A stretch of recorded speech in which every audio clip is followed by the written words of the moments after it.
I know this isn't an Nuneaton video, but it is the last video, last Football Manager video that I'm going to be releasing before our Nuneaton meetup tomorrow, if you're watching this the day it came out. So I'm obviously going to take the opportunity to remind you all to come. If you can get to Nuneaton tomorrow, Saturday the 28th of April 2018, I'm going to be at the Nuneaton versus Blythe match. And a whole load of you lot are going to be there too. It's going to be an awesome opportunity for me to put loads of faces to names, for you lot to meet each other, people you're chatting to in the comments every day. It will just be a really, really cool day. It's pay on the door to get into the match. Just turn up for the match. Let's hang out, sing a few football songs, eat some of these famous chips with gravy, and just have a great day. So Nuneaton versus Blythe on Saturday. Come along. It's going to be ace. Hello and welcome to Club 6, part 30 of Non-League to Legend. I'm Kev and I'm still basking in the glory of yesterday's episode. Goodness me. Oh, I still can't believe we won the league. It is mad. How are we all? Are we all as happy as I am? Today we've got a Community Shield. We haven't had a Community Shield yet this year. Plus we're going to have a look at our summer transfers. And I think I've just set a new record for summer transfer spending. I'd have to check it against some of the spending we did at Leicester. Because there was a lot of turnover occasionally at Leicester. But I think this has been our biggest summer for pennies. Plus, we've got a returning face. I didn't think I'd get another opportunity to do this on Non-League to Legend this year, but we have signed someone for an awful lot of money who has played for us at a previous club. And that previous club is not Leicester. We almost signed someone from Leicester, but it's someone who played for us at Portsmouth. We've just spent, I think, £40 million on him. So before we go any further in the video, predictions down in the comments. Who from Portsmouth could I have possibly spent that kind of money on? And in about 5 seconds, I'm going to show you. So let's get to the transfers page. It was Jake Hereford. We'll meet him properly again in a minute. He's had a good career since we were last hanging out with Jake Hereford. But let's have a look at the players who have left the club over the summer. Firstly, we'll start on the released players page because a couple of significant ones. Jack Butland has retired and Jake Hutchings, we decided not to renew his contract. He's now signed permanently for Bournemouth despite being useless for them last year. And enjoy the Championship, Jake. You had a good half a season once. But now let's have a look at the main transfers page.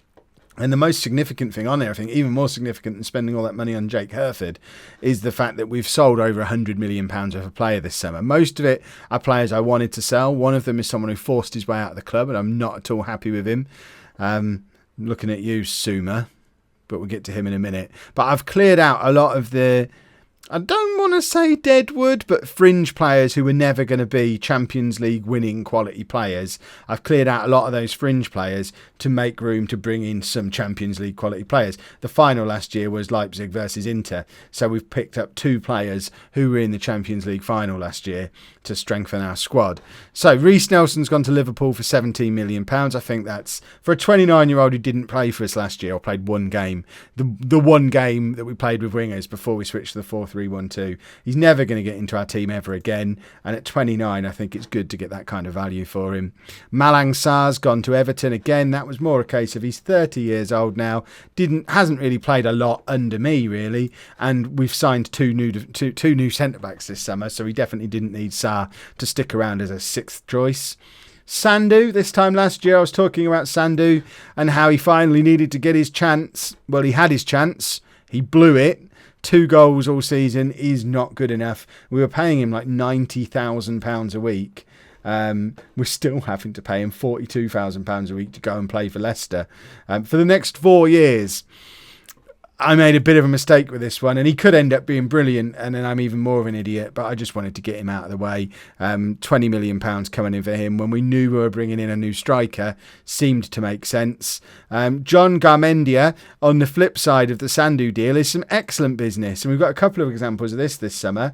So John Garmendia, we signed for free, loaned him out for fees for a couple of years, and then sold him. So we've made a good solid £8 million profit on John Garmendia. He's never played a game for us. He never was going to play a game for us, but he made us £8 million. We have the same story with Bellarmino Mestrina, who we signed in January on a free transfer, never got anywhere near our team. £9.5 million to West Ham. So in the shape of those 2 players, we've brought in nearly £20 million on players we picked up on a whim, on a free, just basically because they were there. We knew they weren't really good enough when they signed, and we've sold them on at a nice profit. I'm happy with that. And Souma has gone for £44.5 million to Monaco, ridiculously, because they've got Luis Antonio, the right back I want to sign. They still wouldn't let me have him, but Souma just dug his heels in and said he wanted to leave, and he was just getting a right grump on, so I just thought I'd let him go and try and replace him. Turns out, still haven't been able to sign a proper right back, so it's the season Jamie needs to prove himself, or failing that, we can move Alex back out to right back again, because I've signed a couple of extra centre-backs to cover in that position. In addition to permanent players leaving the club, Patrick Roberts has gone out on loan again. No one wants to buy him. He's 32 now. He's just spent his entire career out on loan at places, basically. And also we've sent Bill Robbins out on loan to Newcastle. The romantic fairy tale of Bill Robbins never really happened. He's not going to get anywhere near our team this year. So he can go out and play for Newcastle and maybe try and fulfil his potential there. And we might be able to sell him on for a profit when we're done. So the players who've come in. Firstly, we're going to ignore Danny Moody. My director of football brought him in and he's rubbish. I don't really get what he's for. He's a defender who was at Chelsea and isn't good enough for us. But these are the three that we're interested in. Three players who absolutely go straight into our first team squad. The big guy, Felipe Panero, is our new striker. I know we've got a very good strike partnership in Dolberg and Pingu, but remember, Dolberg is in his 30s now and always injured. Pingu is a similar sort of age to Panero, but he's also injured quite a lot. So Felipe Panero is a 4-star current ability striker. He's as good as Pingu. He's better than Dolberg. He's better than Salcedo. He was playing for Leipzig for the last few years, scoring a decent number of goals in the German division. I mean, I know we can get better than that out of him. But he did have a run through to the Champions League final last year. And I think he's going to score lots of goals for us. I'm happy with that as a sign-in. Mattia Loffredo is a 21-year-old Italian international defender who we brought in from Inter. 2.5-star current ability, 4-star potential. He was on loan. In fact, he didn't play in the Champions League final because he was on loan at Lazio. But he's been at Inter, been at Lazio, been at Napoli. And he's played internationally for Italy as a defender. So to me, that seems like quite a good CV. I know we've spent quite a lot of money on him. We're buying him really for potential more than anything else. But he comes in almost as good as Vitali as like a 5th choice centre-back for us. And then Jake Hereford. The man we had, I mean, he's properly developed since we had him at Portsmouth. We brought him in at Portsmouth on loan, and we did our thing that we do sometimes, where we brought him in on loan and immediately extended it till next season, and at the end of that season, extended it again. So when I left, he had another year and a half at Portsmouth, went back to Tottenham eventually, and played quite regularly for Tottenham in the Premier League for a couple of years, but they eventually sold him on to Brighton, where he's had a full season last year, used that full season to get into the England team. 5 caps for England now, age 24. He's as good as Vitali and Alex. He's English, which helps with our English player quota. Now we've let Hutchings and Robbins and a few of those go. Plus, he's mine. I found him. I know Tottenham would argue differently, but I gave him his opportunity to play in the Championship. He was my captain at Portsmouth. I think he was captain. And I just like the romance of bringing one of my old players back. I like to have a player who's been at a few different clubs with us. Jake Hereford. Welcome to Arsenal. So it's not the most spectacular of summers that we could have had. The striker is going to be important. Hereford, I think, will be important.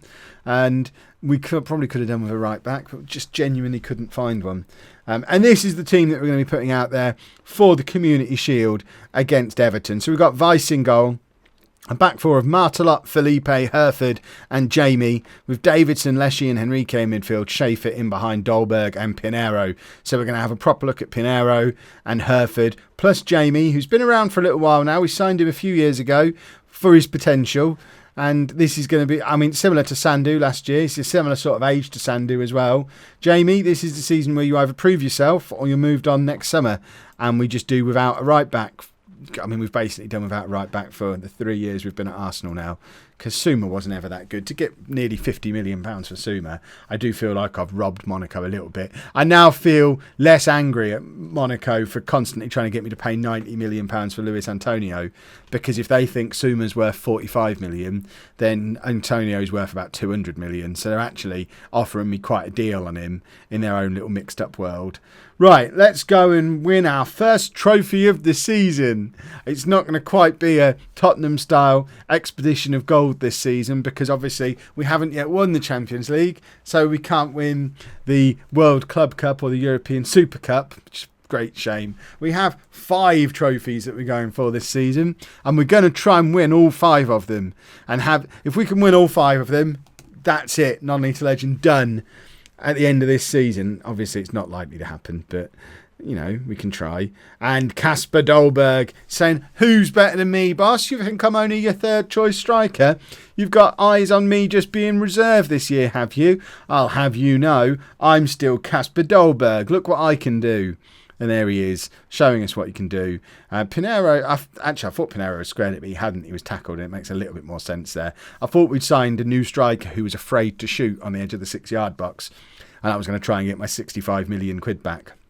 But luckily, that's not the case. Hereford, a little bit out of position there. I don't want to worry yet, but oh, goodness me. We have only seen him play in the Championship before. I know he was a lot younger. He was a teenager when we had him at Portsmouth.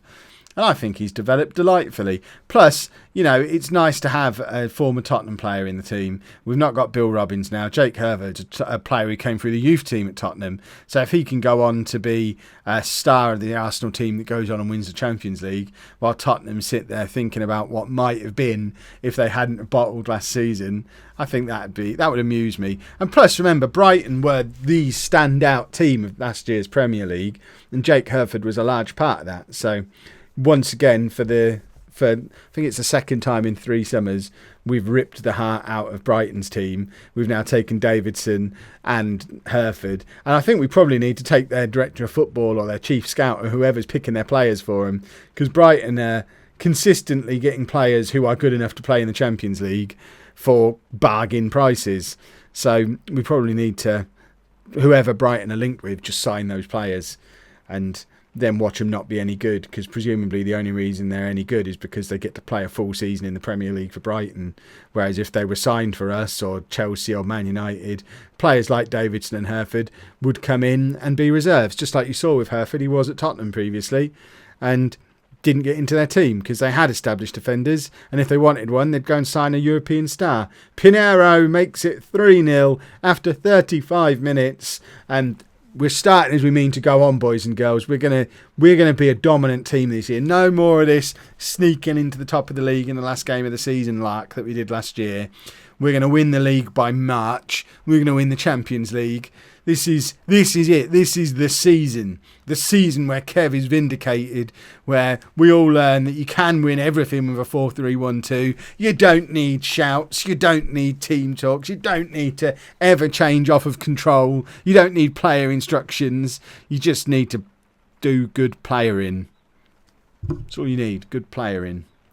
Are we going to grab a 4th? It is all Arsenal. This is mad. Everton are probably feeling a little bit battered and bruised at the moment because we are absolutely thrashing them and also mugging them at the same time. I just noticed Everton have had 2 clear-cut chances to our 1. We have had more half chances and more chances overall, more shots. So I would say we are attacking more than them, but they've been a little bit more effective at carving out chances, although we've obviously been more clinical at finishing them because we've got 2 of the best strikers in Europe up front, with Pingu sat on the bench going, when's it my turn, boss? This looks like easy pickings. Don't worry, Pingu, you'll get your opportunity.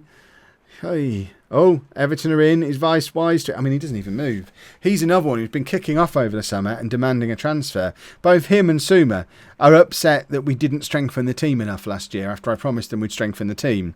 I just screamed back at them both, we won the bleeping league, and they both went off and cried about it, basically, whining to the media, just generally having a moan. I did offer them both out immediately. No one wanted Vice. Do you hear that, Vice? No one wanted you. You had your little moan and no one cared.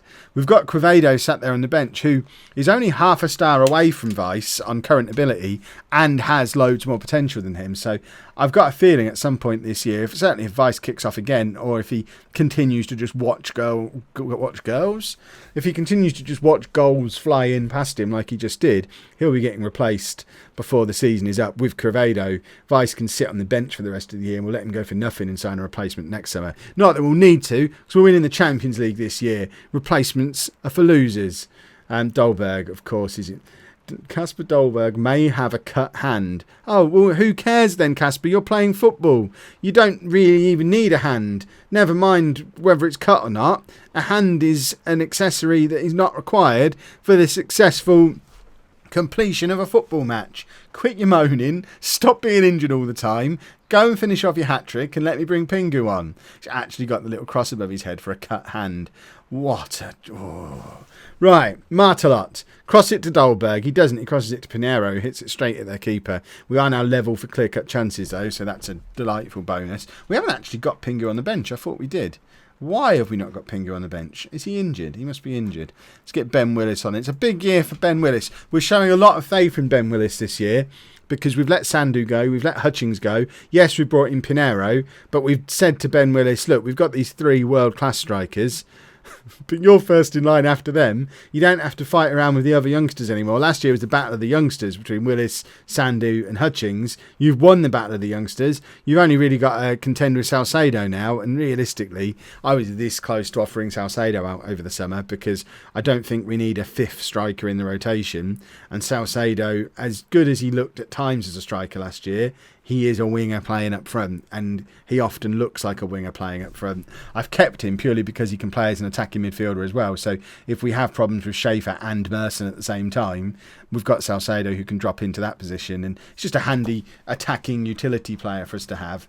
But he's not going to get in the team ahead of Willis very often, I wouldn't have thought.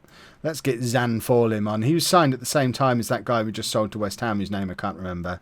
And basically was dealt with in a similar way. We signed him and didn't really use him, but we did spend money for Zan Forlim, so I guess we need to give him an opportunity. Jake Hereford's our captain, by the way. He's like a proper captain. He was captain of Portsmouth as a teenager. He's just an inspirational leader. And I mean, who knows? He might be the reason Brighton had such a good season. Not because he's just such a good defender they couldn't help but win matches, but because he's such an inspirational leader that he led them on to glory. He did the same with our Portsmouth team, and hopefully he'll do the same with us. He's not going to be captain when Pingu's in the team, but the rest of the time, why not? Let's get Mr. Arsenal, Tommy Merson, on for Schaefer. There's no debating now as well whether Tommy Merson is Mr. Arsenal or not, because Reece Nelson's gone. Tommy Merson, I dare say, is the longest serving player at the club. Maybe Dolberg might be, actually, because I think he signed at the end of the first season, so it might be Dolberg, but obviously he didn't come through the Arsenal youth system, whereas Tommy Merson was born in the changing rooms at Highbury. We've discussed that before. So Tommy Merson absolutely is Mr. Arsenal, and he'll be here forever. There's no reason to ever sell Tommy Merson. And there you go, we have won our first trophy of the season. We've had ticker tape parades 2 episodes in a row. Get used to that, boys and girls. This is the season where we win everything, I hope. We're just going to finish mid-table, aren't we? And I'm going to get fired by Christmas. Got to throw a bit of negativity in there, which wouldn't be me. If you have enjoyed that, please make sure you leave a nice big thumbs up on there for me. Subscribe to the channel for daily Football Manager videos. And thank you very much for watching.